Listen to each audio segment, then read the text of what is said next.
नमस्कार दोस्तों, फसल सलाहकार यूट्यूब चैनल पर आपका स्वागत है।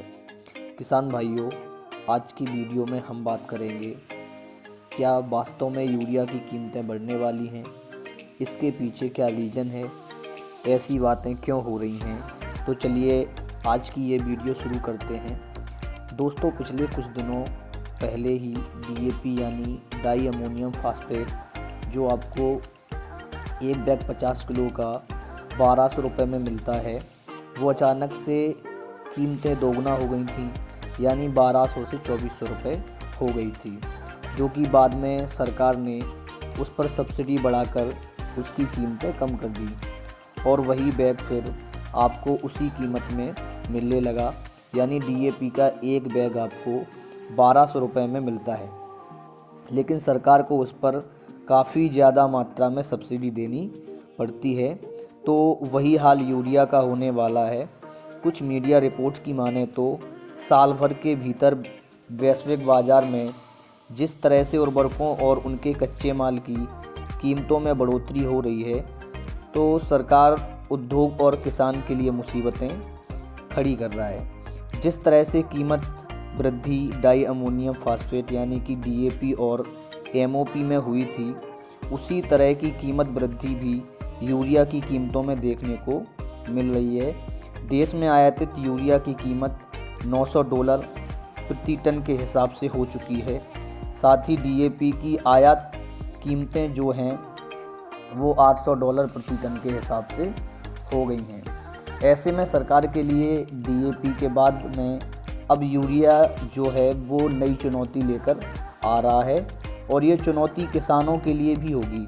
यदि सरकार इसके ऊपर सब्सिडी नहीं बढ़ाती है तो यूरिया की कीमतें काफ़ी ज़्यादा मात्रा में बढ़ सकती हैं। दोस्तों, देखने वाली बात ये होगी कि यदि यूरिया की कीमतें बढ़ जाती हैं तो क्या इसका सीधा असर किसानों के ऊपर पड़ेगा, यानी किसान को ज़्यादा कीमत चुकानी पड़ेगी यूरिया की, या फिर सरकार इसके ऊपर सब्सिडी बढ़ाकर इसकी कीमत को दोबारा से उसी स्तर पर ले आती है, यानी कि पुरानी कीमतों पर किसान को मुहैया कराती है DAP की तरह, या फिर इसका बोझ किसान के ऊपर पड़ेगा, यानी इसकी कीमतें बढ़ जाती हैं।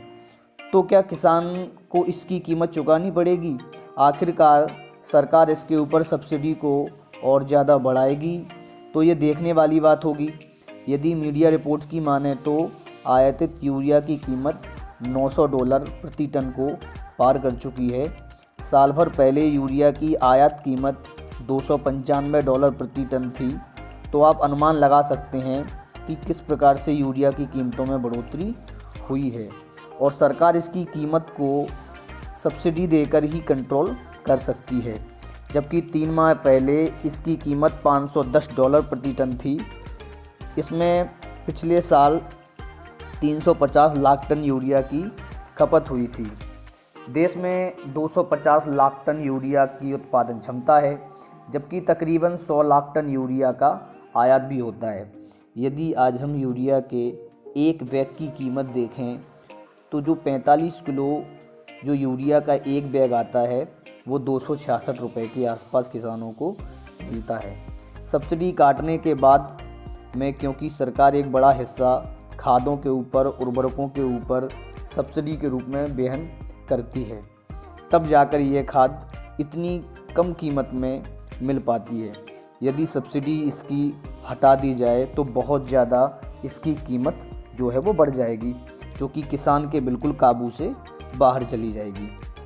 तो देखने वाली बात यही होगी कि क्या वास्तव में यूरिया की कीमतें बढ़ती हैं, और क्या इसके ऊपर सरकार सब्सिडी को बढ़ाती है, या फिर किसानों के ऊपर इसका बोझ पड़ता है।